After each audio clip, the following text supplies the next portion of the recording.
Okay, let me ask you something. Seriously, when was the last time you actually worked for a solid hour with zero distractions?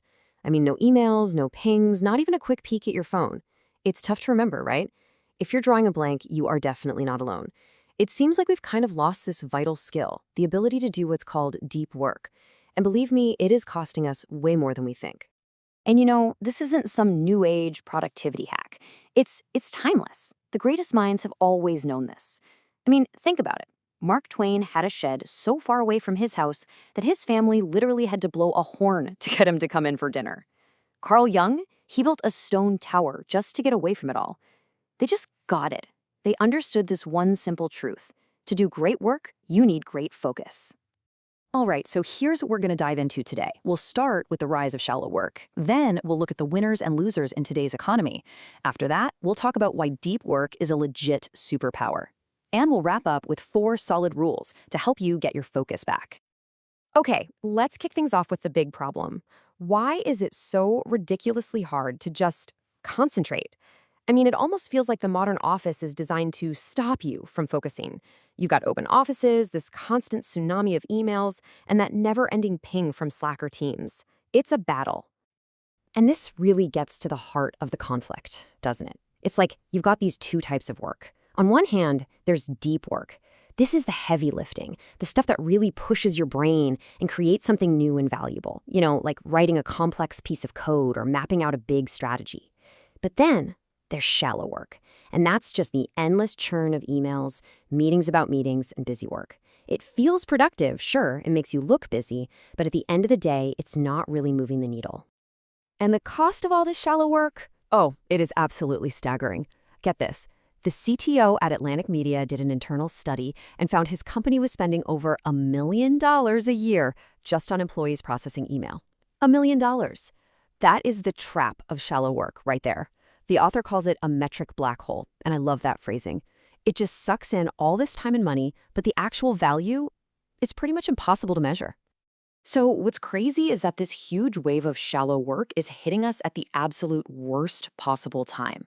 Right now, our entire economy is going through what some MIT economists are calling a great restructuring.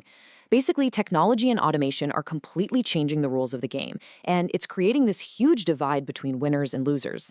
The stakes, well, they've never been higher. So, who are the winners in this new economy? Well, according to all the research, it really boils down to 3 groups of people. First, you've got the high-skilled folks, the ones who can work creatively with all the new intelligent machines. Then you've got the superstars, the people who are just the absolute best at what they do. And finally, you have the owners, the ones with the capital to invest in all this new tech. Which, of course, brings us to the million-dollar question. Look, I don't have any hot tips on how to become a venture capitalist and join the owners club. But those other 2 groups, the high-skilled workers and the superstars, that's achievable. So how do you get there? How do you join them? Well, the answer is deep work. That's it. It is the foundational skill, the literal superpower that gets you into those 2 winning groups. It's the key that lets you not just compete, but actually win in this new economy. So, how exactly does deep work become a superpower? Well, it's pretty simple, actually. It gives you 2 critical abilities. Number 1, the ability to master hard things and do it quickly. And number 2, the ability to produce at an elite level in terms of both quality and speed. These 2 things right here, this is your ticket.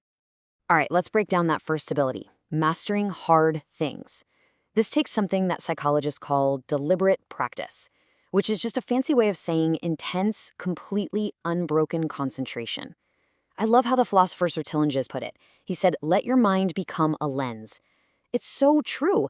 There is just no way you can learn something truly complex if your attention is being shattered into a million pieces every 5 minutes. Okay, and this is where it gets really cool, because this isn't just some abstract idea. It's actual biology. When you focus that intensely, you're forcing a specific circuit in your brain to fire over and over again. And that repetition triggers these special cells to wrap a fatty tissue called myelin around those neurons. Think of myelin like the plastic insulation on a copper wire. It makes the signal travel way faster and more efficiently. That's literally what's happening when a skill becomes second nature. So getting good at something means on a biological level, getting well myelinated. How cool is that? So, okay, you've myelinated your brain, you've learned a hard skill. Awesome. But that's only half the battle. It's not enough. You have to produce something with it. You've got to turn that skill into tangible results that people can actually use. Just look at David Heinemeier Hansson.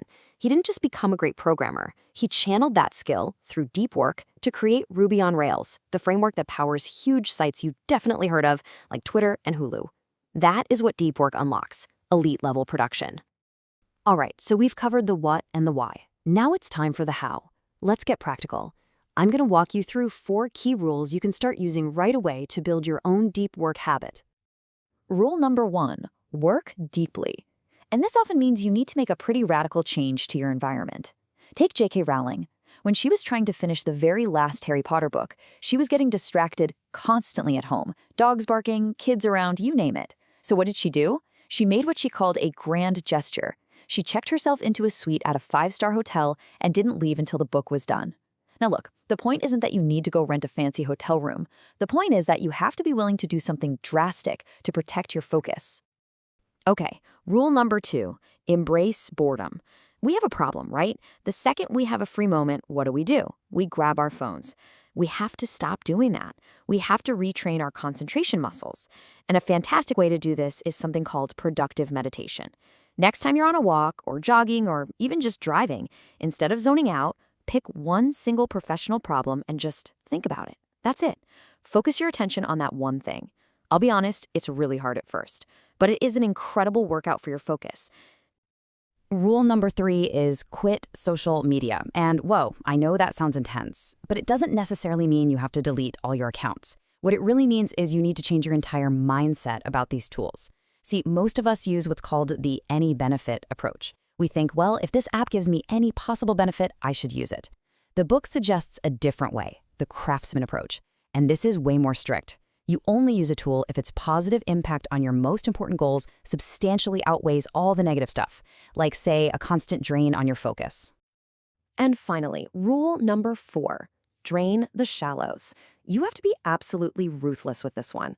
The reality for most knowledge workers is that if you spend more than, say, 30% of your time on shallow tasks, emails, meetings, etc., your capacity for deep work is basically shot for the day. So you have to set a budget.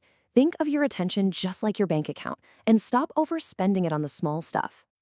Now, look, following these rules is going to make you way more productive, no doubt about it. But the real payoff here, it goes so much deeper than just your career or your bank account. The most profound reason to embrace deep work is that it can fundamentally change your entire experience of life. You see, deep work is the most direct path to achieving that mental state we've all felt at some point, flow. You know what I'm talking about? That feeling when you are so completely absorbed in what you're doing that the rest of the world just fades away. And here's the amazing part. Decades of psychological research show that humans report being at their absolute happiest when they are in a state of flow. The secret to a good life isn't just kicking back and relaxing. It's engaging in more deep, meaningful work. And this all circles back to a really powerful idea from the writer Winifred Gallagher. After she was diagnosed with cancer, she had this incredible realization that by deliberately choosing what she focused on, she could actually change her experience of her reality. The lesson here is huge. Your brain literally builds your world based on what you pay attention to. So a life spent with fragmented attention will feel like a fragmented, chaotic life. But a life built on deep focus, that's a life that feels rich and full of meaning.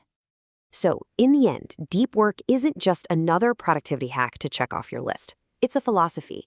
It's a choice to build a life of meaning and satisfaction instead of a life of constant, shallow distraction. And yeah, it takes effort. It's not easy, but the reward is just immense. Because as Winifred Gallagher put it so perfectly, I'll live the focused life because it's the best kind there is. So the only real question left for you is, what are you going to focus on?